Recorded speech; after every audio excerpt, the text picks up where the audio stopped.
کرام ناظرین اکرام، صدائے شمس نیوز چینل میں آپ کا خیر مقدم ہے اور میں ڈاکٹر حافظ محمد شمس الحق آپ سے مخاطب ہوں۔ میں آپ کے علم میں یہ بات لانا چاہتا ہوں کہ ہم نے اردو ناظرین کے لیے نیوز، خبریں، تبصرے، حالت حاضرہ اور انٹرویوز کا ایک نظم کیا ہے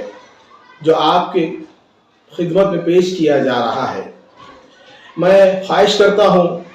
کہ اب ہمارا چینل شروع ہو چکا ہے، آپ بھی اگر اس کا حصہ بننا چاہتے ہیں، خبریں پیش کرنا چاہتے ہیں یا خبریں دینا چاہتے ہیں، یا آپ کے پاس کوئی اسٹوری ہے یا کوئی نیوز ہے یا انٹرویو ہے، یا آپ الیکشن میں حصہ لینا چاہتے ہیں، آپ کے پاس کچھ پروگرام ہے، تو آپ ہم سے رابطہ قائم کیجئے۔ انشاءاللہ ہم آپ کو ضرور صدائے شمس میں پیش کریں۔